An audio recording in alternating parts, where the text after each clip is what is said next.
சில வேளையில் பிசாசு நம்மளை பயப்படுத்துகிற மாதிரி சில காரியங்கள்லாம் கொண்டு வருவான். ஆனால் நீங்கள் பயந்துடாதீங்க.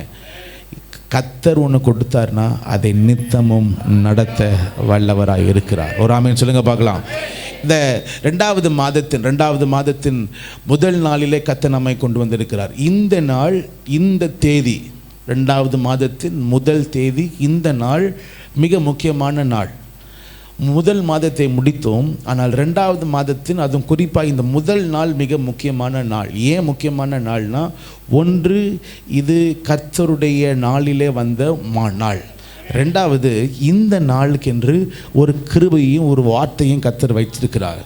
இந்த மாதம் முழுவதும் கர்த்தர் இதை நிறைவேற்றுவாராக. 2 சாமுவேலின் புத்தகம் 7ஆம் அதிகாரம் 23வது வசனத்திற்கு நேராக உங்கள் வேதத்தை திருப்பிக் கொள்ளும்படி கேட்டுக்கொள்கிறேன். சபை விசுவாசிகள் யாவரும் எடுத்துக்கொள்ளும்படி கேட்டுக்கொள்கிறேன். Those of you who have your Bibles, please turn with me to the book of 2 Samuel chapter 7 and we're going to read verse 23.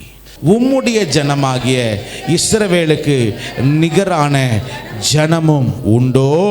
பூலோகத்து ஜாதிகளில் இந்த ஒரே ஜாதியை தேவன் தமக்கு ஜனமாக மீட்கிறதற்கும் தமக்கு கீர்த்தியை விளங்க பண்ணுகிறதற்கு ஏற்பட்டாரே.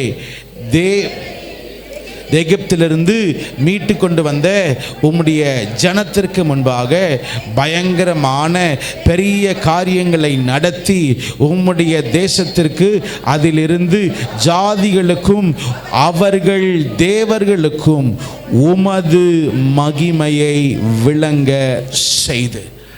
சத்தமாய் சொல்லுங்க பார்க்கலாம். சத்தமா சொல்லுங்க பார்க்கலாம். தமக்கு கீர்த்தியை விளங்க பண்ணும் தெய்வம். இந்த காலை ஆராதனையில் உங்களோடு இந்த வார்த்தையை வைத்து நான் பேசும்படி கர்த்தர் என் இருதயத்தில் ஆழமாய் இதை போட்டார். 4வது அதிகாரத்தில் நம்ம இன்றைக்கு படித்த பொழுது, சங்கீத பகுதியில் படிக்கும் பொழுது கர்த்தர் நமக்கு முன்பதாகவே ஒரு வார்த்தை சொல்லிட்டார்.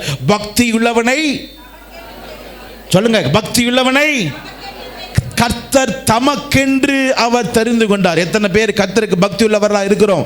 கையை உயர்த்தி ஒரு ஆமென் சொல்லுங்க பார்க்கலாம். அதமா சொல்லுங்க ஆமென். பக்தி உள்ளவர்களை கர்த்தர் தமக்கென்று கர்த்தர் தெரிந்து கொண்டிருக்கிறார். இந்த 2வது மாதத்தில் 1வது நாள்ல கர்த்தர் அவருடைய பாதத்தை பிடிக்கும்படி கர்த்தர் வச்சிருக்கிறார். ஒரு நாள் மறந்துடக்கூடாது. கர்த்தர் நமக்கு எப்பொழுதெல்லாம் ஒரு புதிய காரியத்தை செய்கிறாரோ, புதிய காரியத்திற்குள்ள உடனே ஓடிடவே கூடாது. புதிய காரியத்தை கர்த்தர் கொடுக்கும் பொழுது, கர்த்தர் இதை ஏன் எனக்கு கொடுத்தீர், இதை நடத்துவதற்கு வேண்டிய சத்துவத்தை கர்த்தர் நீர் எனக்கு தரணும்னு தேவ சமூகத்தில் காத்திருக்கிற மனுஷன் தான் கர்த்தர் கொடுக்கிற காரியத்தை சுதந்தரிக்க முடியும். சொல்லுங்க பார்க்கலாம். சுதந்தரிக்க முடியும். சொல்லுங்க பார்க்கலாம். நல்லா சொல்லுங்க. கர்த்தர் இஸ்ரவேல் ஜனங்களை புது இடத்துக்கு நடத்தும் பொழுது அவர்களை ஒரு இடத்துல வெயிட் பண்ணி, இந்த நாள் நீ தேவ சமூகத்தில் காத்திருன்னு சொல்லி கர்த்தர் அவர்களை நிற்க வைத்து சுதந்தரிப்பதற்கு அவர்களை ஆயத்தப்படுத்தினார். அதே போல ஆண்டவராகிய இயேசு கிறிஸ்து அவர் பரலோகத்துக்கு அவர் போன பொழுது தேவ ஜனங்களாகிய சீஷர்கள் அவர்கள் மேல் வீட்டு அறையிலே அவர்களை காத்திருக்க சொன்னார். ஏன் தெரியுமா? இனி வரப்போகிற காரியத்தை சுதந்தரிக்கணும்னா நீ தேவ சமூகத்தில் என்ன பண்ணணும்? சத்தமா சொல்லுங்க பார்க்கலாம். காத்திருக்கணும். இது 2026 இந்த பிப்ரவரி மாதத்தை கர்த்தர் கொடுத்திருக்கிறார். நான் நம்புகிறேன் கர்த்தர் நமக்கென்று ஒரு புதிய காரியத்தை வைத்திருக்கிறார். இதோ நான் உனக்கு ஒரு புதிய காரியத்தை அதை செய்கிறேன். நம்புறவங்க ஒரு ஆமென் சொல்லுங்க பார்க்கலாம். சத்தமா சொல்லுங்க பார்க்கலாம். ஆமென். கர்த்தருக்கு காத்திருக்கிறவர்கள் நல்ல சத்தமா சொல்லுங்க. கர்த்தருக்கு காத்திருக்கிறவர்கள் இந்த மாதத்தில் கர்த்தர் உனக்கு புது பலனை கர்த்தர் தருவாராக. கர்த்தர் உனக்கு ஒரு புதிய வழியை கர்த்தர் செய்வாராக. புது எண்ணெய் உனக்காக கர்த்தர் வைத்திருப்பாராக. புதிய திராட்சரசத்தை கர்த்தர் உனக்காக வைத்திருப்பாராக. ருசியுள்ள பதார்த்தங்களை கர்த்தர் உனக்காக வைத்திருப்பாராக. நம்புறவங்க நல்ல கையை தட்டி இந்த காலை ஆராதனையில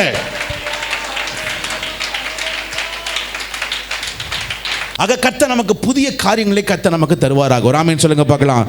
தேவ வசனத்தை சத்தமாய் நீங்கள் படிப்பதற்கு கர்த்தர் நமக்கு உதவி செய்யணும். கர்த்தருடைய வார்த்தையில் இருக்கிற ஒரு வல்லமை ஒன்று உண்டு. அந்த வார்த்தை தான் நமக்கு கதவுகளை திறக்கிறது. சொல்லுங்க பார்க்கலாம். கதவுகளை இந்த 2026வது வருஷத்தில் கர்த்தர் நமக்கு புதிய கதவுகளை கர்த்தர் திறப்பார். நம்புறவங்க சத்தத்தை ஊற்றி ஒரு ஆமென் சொல்லுங்க பார்க்கலாம். சத்தமா சொல்லுங்க பார்க்கலாம். ஆமென். இந்த நாட்களிலே இந்த வேத பகுதியை நீங்க பார்த்தீங்கன்னா தாவீது ஒரு ஜெபமாய் எழுதுகிறார்.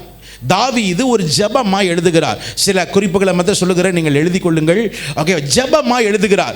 தாவீதுடைய வாழ்க்கையில் பார்த்தீங்கன்னா 3 ஸ்டேஜ் இருக்கு. 3 ஸ்டேஜ் தாவீது வாழ்க்கையில் இருக்கிறது. நீங்க இதே 2 சாமுவேலின் புத்தகம் 2 சாமுவேலின் புத்தகத்தை நீங்க படிச்சீங்கன்னா பைபிளில் போட்டிருக்கும், இந்த அதிகாரம் 5ஆம் அதிகாரத்தில் போட்டிருக்கும், கர்த்தர் இந்த தாவீதை இஸ்ரவேலுக்கு அவர் ராஜாவாய் வைப்பார். 30ஆம் வசனம் நினைக்கிறேன். இஸ்ரவேலின் மூப்பர் எல்லோரும் எப்ரோனிலே ராஜாவினிடத்தில் வந்தார்கள். தாவீது ராஜா எப்ரோனிலே கர்த்தருக்கு முன்பதாக அவர்களோடு உடன்படிக்கை பண்ணின பின்பு அவர்கள் தாவீதை இஸ்ரவேலின் மேல் ராஜாவாக அபிஷேகம் பண்ணினார்கள். இது வந்து 3வது அபிஷேகம். எத்தனாவது அபிஷேகம்? 3வது அபிஷேகம். முதலாவது ஒரு அபிஷேகம் தாவீதுக்கு எப்ப நடக்கும்னா, தன்னுடைய சகோதரர்களுக்கு முன்பதாக 1 சாமுவேல் 16ஆம் அதிகாரத்தில் நடக்கும்.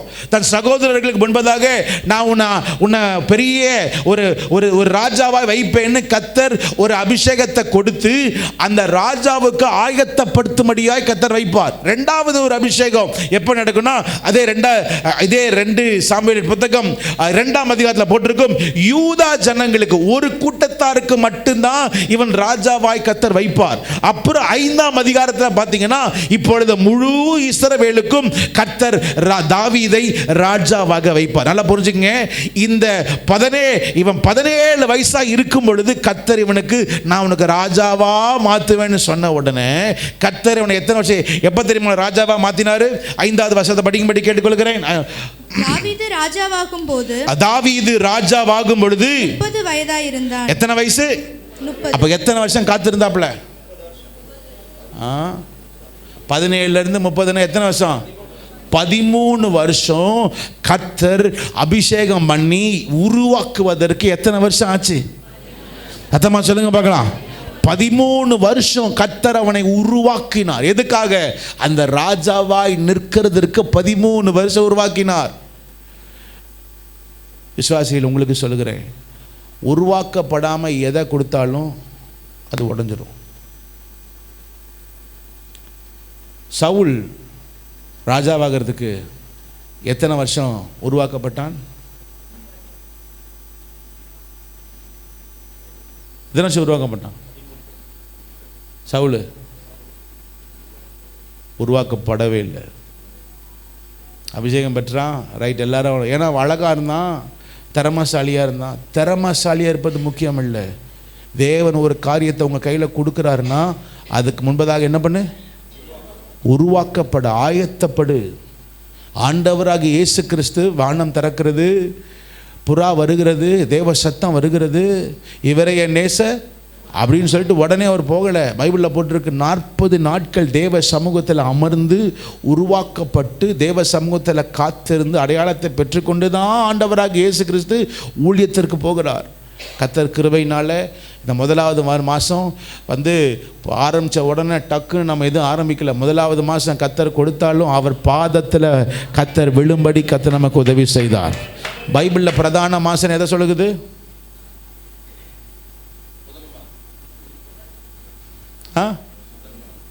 பிரதான மாதம் எந்த மாதம் சொல்லுது? வருஷத்தில் 1வது மாதம். 12ஆம் அதிகாரம் 1வது வசனம், யாத்திராமத்தின் புத்தகம் 12ஆம் அதிகாரம் 1வது வசனத்தில் இருக்கும். வருஷத்தின் முதல் மாதம் ஆண்டவருடைய பார்வையில் அது வசனத்தை படிக்கிறீங்களா? இந்த மாதம் உங்களுக்கு பிரதான மாதம். இது உங்களுக்கு வருஷத்தின் முதலாம் மாதமாய் இருப்பதாக. ஏதோ கர்த்தர் உங்களுக்கு புரிஞ்சுச்சோ புரியலையோ, கர்த்தர் கிருபையினால நமக்கு இந்த முதல் மாதம் முழுவதையும் பிரதான மாசத்தை யார் பாதத்தில் விழுந்தோம்? சத்தமாக சொல்லுங்க பார்க்கலாம். அதை விட ஒரு பெரிய மேன்மை நமக்கு எதுவுமே இல்லை. அதை விட ஒரு பெரிய காரியங்கள் நமக்கு எந்த மீட்டிங் எதுவாக இருந்தாலும் சரி, அதெல்லாம் 2வது தான். எல்லா ஊழியங்களும் 2வது தான். கர்த்தர் பாதம் தான் நமக்கு முக்கியம். ஒரு ஆமென் சொல்லுங்க பார்க்கலாம். ஆக இப்பொழுது தாவீது கர்த்தருடைய சமூகத்தில் அவர் ஜெபிக்கிற ஒரு ஜெபம். ராஜாவாயிட்டார். ராஜாவான பிறகு கர்த்தர் அவருக்கு ஒரு ஆசை, ஆண்டவரே நான் ஒரு வீட்டில் இருக்கிறேன், ஆனால் நீங்கள் வந்து உங்களுடைய தேவ சமூகம் வந்து ஒரு கூடாரத்திற்குள்ளே இருக்கிறது என்று சொல்லி ஒரு மனதில் ஒரு ஆசை. என்ன ஆசை? ஆண்டவரே உமக்கென்று ஒரு தேவ ஆலயத்தை நான் என்ன பண்ணணும், நான் கட்டணும்னு ஒரு ஆசை. அப்பொழுது தான் தாவீது ஆண்டவரிடத்தில் பண்ணுகிற ஜெபத்தை தான் இங்கே படிக்கிறோம். அந்த ஜெபத்தில் பண்ணும்பொழுது அந்த ஒரு வார்த்தை இன்னொரு முறை படிக்கலாமா? 2 சாமுவேலின் புத்தகம் 7ஆம் அதிகாரம் 23வது வசனத்தை படிக்கும்படி கேட்டுக்கொள்கிறேன். உம்முடைய ஜனமாகிய இஸ்ரவேலுக்கு நிகரான ஜனமும் உண்டோ? பூலோகத்து ஜாதிகளில் இந்த ஒரே ஜாதியை தேவன் தமக்கு ஜனமாக மீட்கிறது. அடுத்தது அடுத்த வார்த்தை தமக்கு கீர்த்தியை விளங்க பண்ணுகிறதற்கும். ஆண்டவர் அங்கே தாவீது ஒரு ஜெபம் பண்ணுகிறார். என்ன ஜெபம் பண்ணுகிறார்? ஆண்டவரே, நான் ஒரு ஆடு மேய்க்கிறவனாய் இருந்து இன்னைக்கு என்ன ராஜாவை வைத்து எனக்கு ஒரு வீட்டை நீங்க கொடுத்திருக்கிறீங்க. ஆனா கர்த்தர் நீ செய்த சகல உபகாரங்களை நினைச்ச உங்க சமூகத்துக்கு வர்றேன். காரணம், என் ஆண்டவர் இஸ்ரவேல் ஜனங்களுக்கு கர்த்தர் செய்த காரியங்கள் பெரியது. காரணம், ஏன் ஆண்டவர் தேவன் இஸ்ரவேல் ஜனங்களுக்கு பெரிய காரியங்கள் செய்தார்னா தேவனுக்கு கீர்த்தி உண்டாக பண்ணும்படி. இன்னொரு முறை சொல்லுங்க பார்க்கலாம், தேவனுக்கு. இன்னொரு முறை சொல்லுங்க பார்க்கலாம், தேவனுக்கு. இந்த ஜெபத்தை தாவீது எப்ப பண்ணார்? 7ஆம் அதிகாரம் 1வது வசனம் படிங்க. எல்லாரும் சேர்ந்து படிங்க பார்க்கலாம். 7ஆம் அதிகாரம் 1வது வசனம் படிங்க பார்க்கலாம். கர்த்தர் ராஜாவை சுற்றிலும் இருந்த அவனுடைய எல்லா சத்துருக்களுக்கும் அவனை நீங்களாக்கி இளைப்பாற பண்ணின பொழுது அவன் தன் வீட்டிலே வாசமாயிருக்கையில். முதலாவது வேதம் சொல்லுகிறது, இந்த ஜெபத்தை எப்ப பண்றாருன்னா, ஆண்டவரே கர்த்தர் ராஜாவை சுற்றிலும் இருந்த அவனுடைய எல்லா சத்துருக்களுக்கும் அவனை நீங்களாக்கி. என் அன்பு தேவ ஜனமே, இந்த 2வது மாதத்தில் கர்த்தர் உங்களை வைத்திருக்கிறார். தாவீதுக்கு எப்ப போனாலும் சுத்தி சுத்தி யார் இருந்தாங்க தெரியுமா? சத்துருக்கள் இருந்தாங்க. எப்பவுமே ஒரு சத்துரு அவனுக்கு இருந்து கொண்டே இருந்தான். எப்பெல்லாம் கர்த்தர் ஒரு நன்மையான காரியத்தை தாவீதுக்கு செய்கிறாரோ அவனுக்கு எதிர்த்து யார் நிற்பா தெரியுமா? சத்துருக்கள் இருப்பாங்க. இவனை ராஜாவாக 5வது அதிகாரத்தில் நீங்க பாத்தீங்கன்னா அவனை ராஜாவாக அபிஷேகம் பண்ணுவாங்க. யாருன்னா எல்லாரும் அபிஷேகம் பண்ணுவாங்க. அபிஷேகம் பண்ண உடனே பைபிள்ல போட்டிருக்கு, பிலிஸ்தியர்கள் அதை கண்டு உடனே அவனுக்கு எதிர்த்து வந்தார்கள். யாருக்கு எதிர்த்து வந்தார்கள்? சத்தமா சொல்லுங்க பார்க்கலாம். தாவீதுக்கு எதிர்த்து வந்தார்கள். யாருன்னா பிலிஸ்தியர்கள். படிங்க பார்க்கலாம். 5ஆம் அதிகாரம் 17வது வசனம். 5ஆம் அதிகாரம் 17வது வசனம். தாவீதை இஸ்ரவேலின் மேல் ராஜாவாக அபிஷேகம் பண்ணினார்கள் என்று பெலிஸ்தியர்கள் கேள்விப்பட்ட பொழுது அவர்கள் எல்லோரும் தாவீதை தேடும்படி வந்தார்கள். அவர்கள் எல்லாரும் தாவீதை தேடும்படி வந்தார்கள். எத்தனை பேரை கர்த்தர் அபிஷேகம் பண்ணியிருக்கிறார்? பயந்து சொல்றீங்களே, நல்ல கையை ஒட்டி ஆமேன்னு சொல்லுங்க பார்க்கலாம். உங்களை கர்த்தர் அபிஷேகம் பண்ணியிருக்கிறாருன்னா உங்களை துரத்துறதுக்கு யார் வருவா? யார் வருவா? கண்டிப்பா வருவான். எதுக்காக? உன் மேல இருக்கிற அபிஷேகத்தை கெடுப்பதற்காக. நியாயத்தமாய் அவன் அபிஷேகம் பண்ணப்பட்டான்னு அவன் பார்க்கல. அவன் என்னது சொல்லுங்க? கேள்விப்பட்டு. ஏன்னா அபிஷேகத்துக்கு ஒரு வாசனை உண்டு, அபிஷேகத்துக்கு ஒரு வெயிட் உண்டு, அபிஷேகத்துக்கு ஒரு அடையாளம் உண்டு. உங்க மேல கர்த்தர் அபிஷேகம் பண்ணியிருக்கிறாருன்னா சத்துருக்கு தெரியும் ஏதோ ஒரு பெரிய திட்டத்திற்கு கர்த்தர் உங்களை வச்சிருக்கிறாருன்னு தெரியும். அந்த திட்டத்தை அபத்தமாக்குவதற்கு சத்துரு எந்த வழியிலும் அவன் வருவான். சத்துரு வரும்பொழுது தாவீதுக்கு தெரியும், அபிஷேகம் பண்ணப்பட்டிருக்கிறேன், எனக்கு தெரியும் ஒரு பெரிய காரியத்தை கர்த்தர் வச்சிருக்காருன்னு தெரிஞ்சும் சத்துரு வந்த உடனே நேரடியாக அவங்க போய் நேராக தாவீது போய் சண்டை போடல. படிங்க பார்க்கலாம். அவர்கள் அதை தாவீது கேட்ட பொழுது, சத்தமா படிங்க பார்க்கலாம் கடைசி வார்த்தை. கேட்ட பொழுது ஒரு அரணிப்பான இடத்துக்கு எங்க போனானா? ஒரு அரணிப்பான இடத்திற்கு போய் அங்கே பைபிள்ல போட்டிருக்கு தாவீது தேவனிடத்தில் 23வது வசனத்தை படிங்க பார்க்கலாம். 23வது வசனம். தாவீது கர்த்தரிடத்தில் விசாரித்ததற்கு தேவனிடத்தில் அவன் போய் விசாரிக்கிறான். முதலாவது சொல்லுகிறேன், உங்களுக்கு ஒவ்வொருவருக்கும் சில சத்துருக்கள் இருக்கிறாங்க, சில காரியங்களை எதிர்த்து நிற்கிறான். சிலருக்கு அது யாரா இருந்தாலும் பரவாயில்ல, ஒன்ன மறந்துடாத, உன்னோட கர்த்தர் இருக்கிறார். நம்புறவங்க ராமேன் சொல்லுங்க பார்க்கலாம். ஆனா ஒன்னே மறந்துடாதீங்க, எப்ப பார்த்தாலும் உங்களுக்கு சண்டை இருக்குன்னு நினைக்கவே நினைக்காதீங்க. 7வது அதிகாரம் 1வது வசனம் இருக்கிறது, கர்த்தர் இந்த தாவீது ராஜாவுக்கு சுற்றி இருந்த ராஜாக்களுக்கு என்ன பண்ணாராம்? சத்தமா சொல்லுங்க பார்க்கலாம். நீங்களாக்கி. நான் நம்புகிறேன் கர்த்தர் இந்த 2026வது வருஷத்து பிப்ரவரி மாதத்தில் உன்னுடைய சத்துருக்களை கர்த்தர் நீங்களாக்குவார். நம்புறவங்க ராமேன் சொல்லுங்க பார்க்கலாம். உன் கோர்ட் கேஸை கர்த்தர் நீங்களாக்குவார். உன் மேனேஜரை கர்த்தருடைய காரியத்தை நீங்களாக்குவார். உன் வியாதியை கர்த்தர் நீங்களாக்குவார். உன் குடும்பத்திற்கு எதிர்த்து நிற்கிற காரியங்களை கர்த்தர் நீங்களாக்குவார். எல்லா விதமான ஹாஸ்பிடல் ரிப்போர்ட்ஸை கர்த்தர் நீங்களாக்குவார். நம்புறவங்க சத்தமாய் ஒரு ஆமென் சொல்லுங்க பார்க்கலாம்.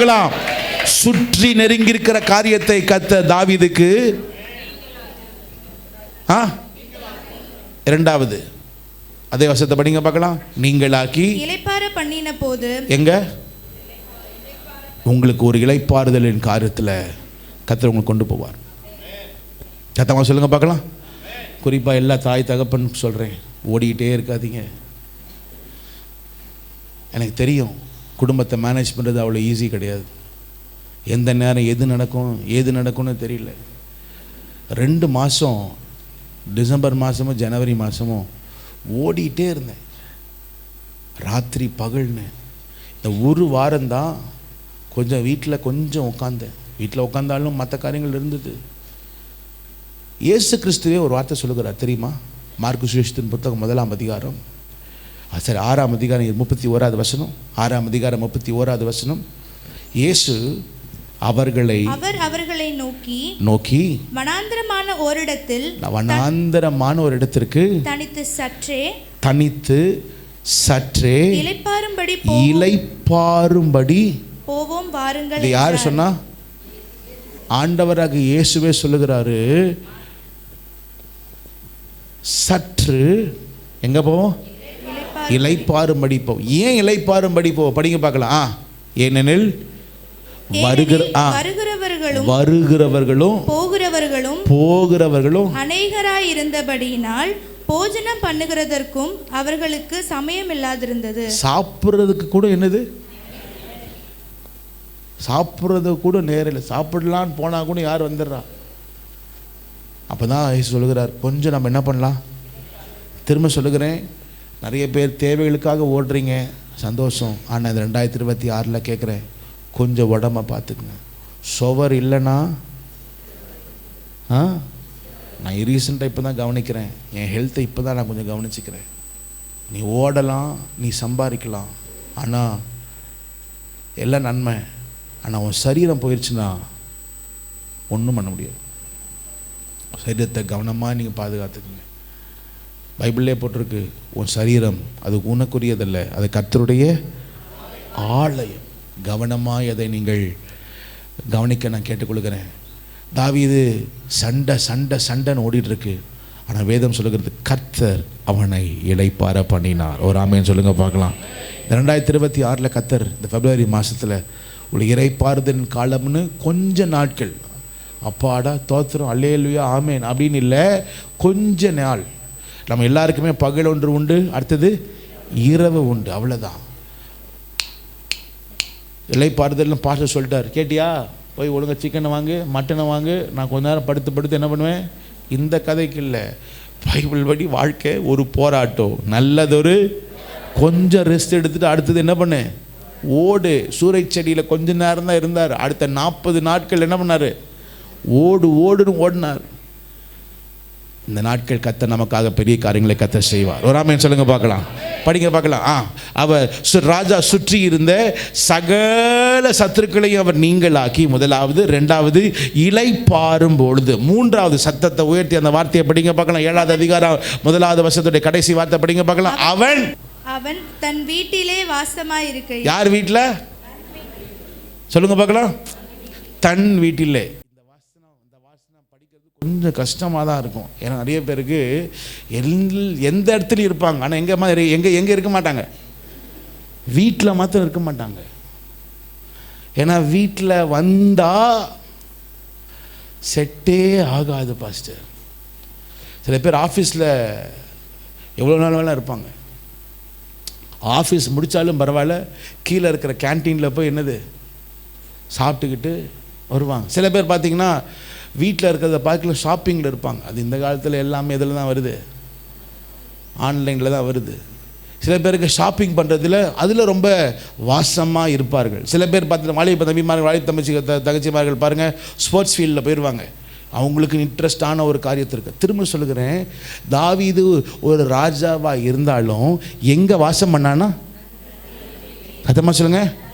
இந்த வருஷம் எல்லா தாய் தகப்பன்மார்களுக்கு இதை வச்சு தான் நான் சொல்லுகிறேன், உங்கள் வீட்டில் ஒரு நன்மை உண்டு ஆகணும்னா உங்கள் வீட்டில் நீங்கள் வாசம் பண்ணணும்.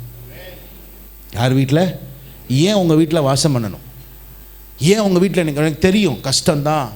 மனைவி பேசுகிற வார்த்தை கொஞ்சம் கஷ்டமாக தான் இருக்கும், புருஷன் பேசுகிற வார்த்தை கொஞ்சம் கஷ்டமாக தான் இருக்கும், மற்றவங்க அவங்க இவங்க பேசுகிற வார்த்தையெல்லாம். ஆனால் அப்படி தான் கர்த்தர் வச்சுருக்கிறாரு. நல்லா புரிஞ்சுக்குங்க, நீங்கள் நல்லா இருக்கணும்னா நீங்கள் உருவாக்கப்பட்டாதான். அப்போ ஒரு கேட்கலாம், சார் அவங்க எப்போ? அது உன் கதை கிடையாது, அது யாருடைய கதை?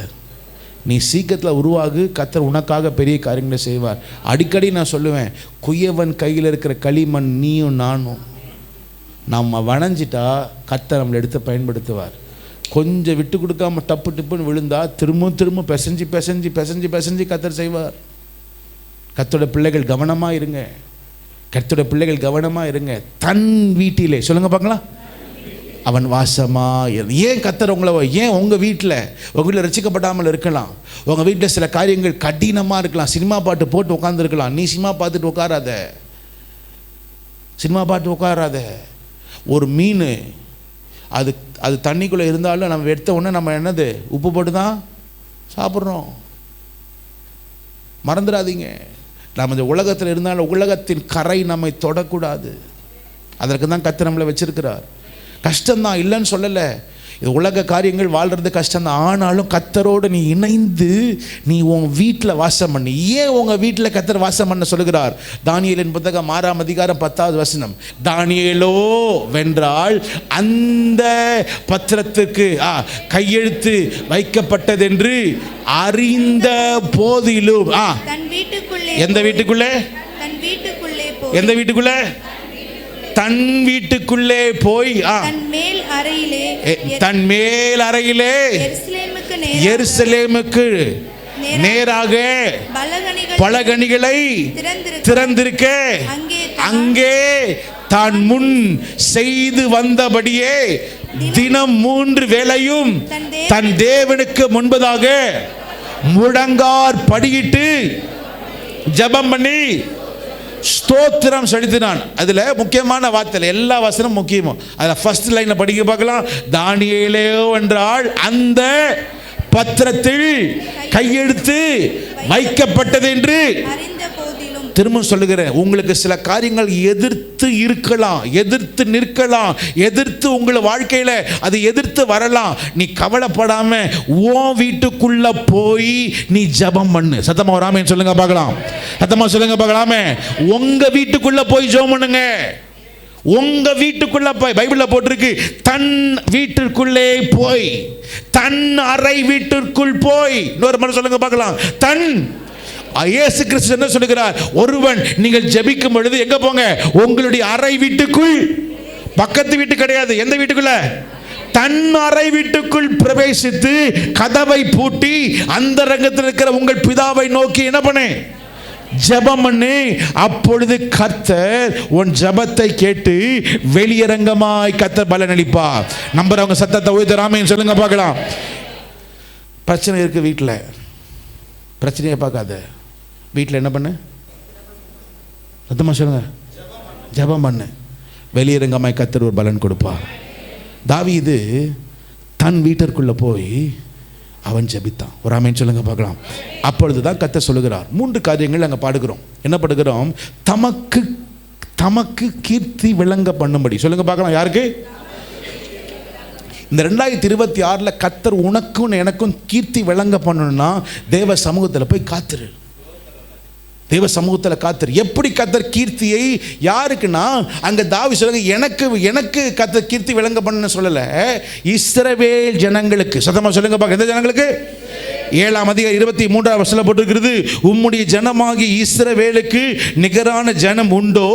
பூலோகத்து ஜாதிகளிலும் இந்த ஒரே ஜாதியை தேவன் தமக்கு ஜனமாக மீட்கிறதற்கும், அடுத்தது தமக்கு கீர்த்தி விளங்க. அப்ப தாவீது சொல்லுகிறார், எனக்கு கீர்த்தி இல்லப்பா, இது தேவன் இஸ்ரவேல் ஜனங்களுக்கு தேவன் செய்தது தனக்கு கீர்த்தி உண்டாக பண்ணும்படி கர்த்தர் செய்தார். ஒரு ஆமென் சொல்லுங்க பார்க்கலாம்.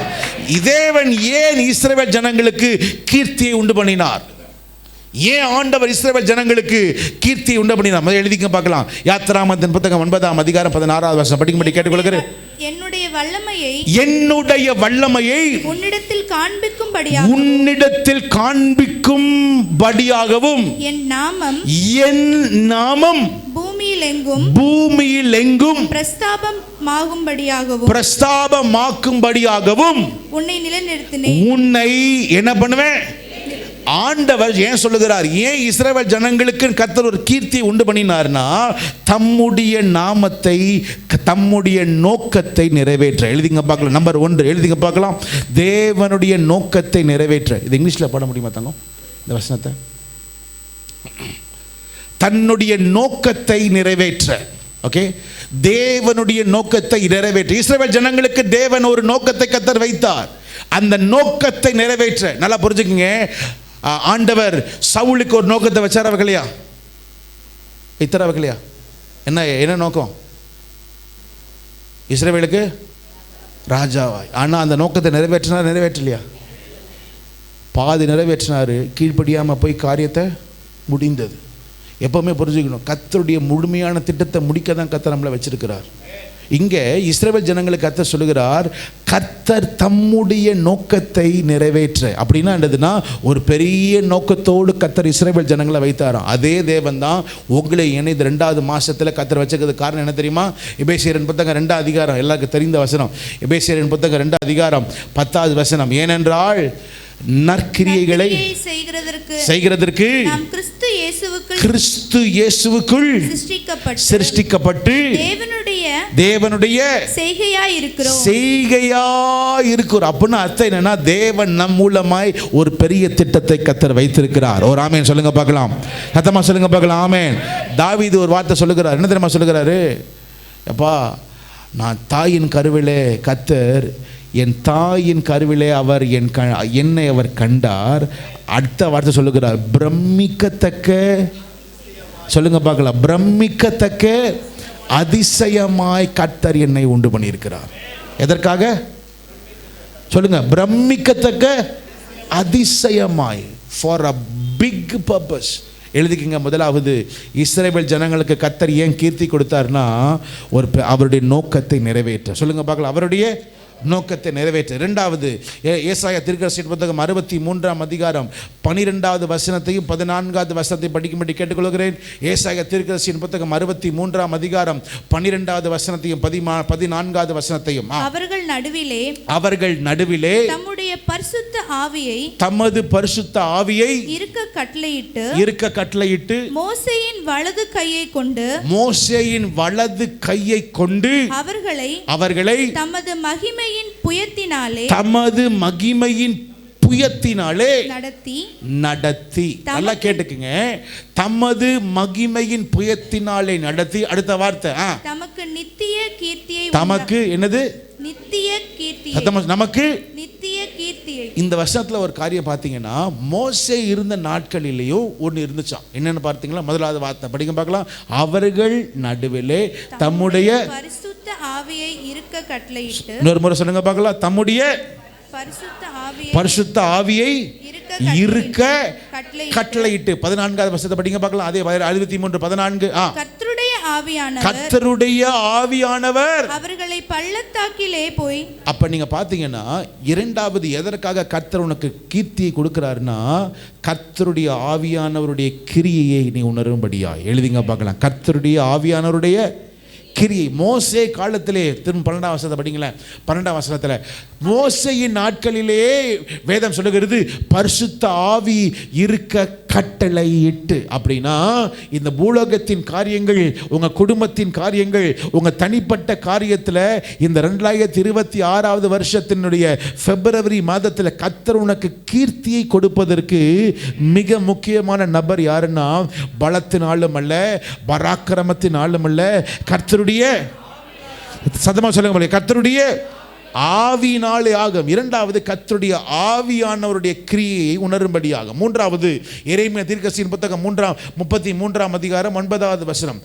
நான் அவர்களுக்கு செய்யும் நன்மையை எல்லாம் கேட்க போகிற பூமியின் எல்லா ஜாதிகளுக்கு முன்பாக அது எனக்கு மகிழ்ச்சியுள்ள கீர்த்தியாயும் புகழ்ச்சியாயும் மகிமையாயும் இருக்கும். இன்னொரு முறை சொல்லுங்க பார்க்கலாம், எப்படி இருக்குமா? மகிமையாயும் இருக்கும். அப்புறம் படிங்க. நான் அவர்களுக்கு அருள் செய்யும் எல்லா நன்மையின் நிமித்தமும் எல்லா சமாதானத்தின் நிமித்தமும் இவர்கள் பயந்து நடுங்குவார்கள் என்று இஸ்ரவேலின் தேவனாகிய கர்த்தர் சொல்லுகிறார். அப்ப மேல பாத்தீங்கன்னா, பூமியின் எல்லா ஜாதிகளுக்கு முன்பதாக இவர்களுக்கு நான் மகிழ்ச்சியும், அடுத்த வார்த்தை என்னது? சத்தமா சொல்லுங்க பார்க்கலாம். கீர்த்தி ஏன் கர்த்தர் கொடுத்தாருன்னா, கர்த்தர் தம்முடைய மகிமையை வெளிப்படுத்த. எழுதிங்க பார்க்கலாம். கர்த்தர் தம்முடைய மகிமையை, இன்னொரு வருஷம், கர்த்தர் தம்முடைய மகிமையை வெளிப்படுத்த. இந்த 2வது மாசத்தை முதல் நாளில் உன்னை நீ தெரிஞ்சு வச்சுக்கோங்க, உங்களுக்கு கர்த்தர் கீர்த்தியை கொடுக்கணும்னு விரும்புகிறார். நான் ஆண்டவர் ஒரு வார்த்தை வச்சிருக்கிறார். இந்த 2வது மாதத்தின் முதல் மாசத்துக்குன்னே ஒரு காரியம் வச்சிருக்கிறார். என்ன தெரியுமா வச்சிருக்கிறாரு? ஒரு காரியத்துக்கு நீ ஆயத்தமாய்க்கோ. என்னாகமத்தின் புத்தகம் 1ஆம் அதிகாரம் 1வது வசனம் சொல்லி முடிக்கும்படி விரும்புகிறேன். என்னாகமத்தின் புத்தகம் 1ஆம் அதிகாரம் 1வது வசனம். இஸ்ரவேல் எகிப்து தேசத்திலிருந்து புறப்பட்ட 2ஆம் வருஷம் 2ஆம் மாதம் முதல் தேதியில். என்னது? முதல் தேதியில். இன்னைக்கு எத்தனாவது மாசம்? முதல் தேதி. இதே போல் அன்னைக்கு 2வது மாசம் முதல் தேதின்னு ஒன்று எழுதி அங்கே ஒன்று சொல்லுகிறார். என்ன சொல்லுகிறார்? படிங்க. கர்த்தர் சீனாய் வனாந்தரத்தில் இருக்கிற ஆசரிப்பு கூடாரத்திலே மோசேயை நோக்கி, நீங்கள் இஸ்ரவேல்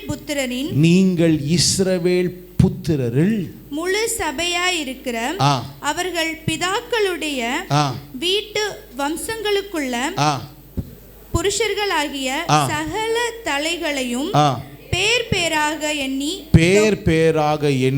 தொகையிடுங்கள். அடுத்த வார்த்தை. இஸ்ரவேலிலே 20 வயதுள்ளவர்கள் முதல் யுத்தத்திற்கு புறப்படத்தக்கவர்கள். இன்னொரு முறை சொல்லுங்க பாருங்க. எதற்கு? யுத்தத்திற்கு புறப்பட. இந்த வருஷத்தின் காரியங்களை கர்த்தர் உனக்கு ஒரு யுத்தத்தை உனக்கு கொடுப்பார். ஆனா நீ மறந்துடாத, அது உனக்கு கீர்த்தியாய் கர்த்தர் விளங்க பண்ணுவார். சத்தமா ராமன் சொல்லுங்க பார்க்கலாம். 20 வயசுக்கு மேலே இருக்கவங்களாம் கையை உயர்த்துங்க பார்க்கலாம். உனக்கு கர்த்தர் ஒரு கீர்த்தியை அவர் கொடுப்பாராக. சத்தத்தை ஊற்றி ராமன் சொல்லுங்க பார்க்கலாம். நான் நம்புகிறேன்னு விசுவாசிக்கிறேன். இந்த பிரசங்கத்தில் தொடர்ச்சி அடுத்த வாரம் நான் உங்களோட பண்ணுகிறேன். எனக்கு தெரியும், நான் பாதி தான் பேசினேன்னு தெரியும். இதோடைய தொடர்ச்சி அடுத்த வாரம் நான் தருகிறேன். ஆனால் ஒன்றை மட்டும் மறந்துடாதீங்க, உங்களை சுற்றி இருக்கிற சத்துருக்களை கர்த்தர் விலக்கி இளைப்பார பண்ணி 3வது தன் வீட்டிலே அவன் வாசமாய் இருக்கையில் கர்த்தருடைய சத்தத்தை அவன் கேட்டான். அவர் எழுந்திருக்கலாமா தேவ சமூகத்தில்?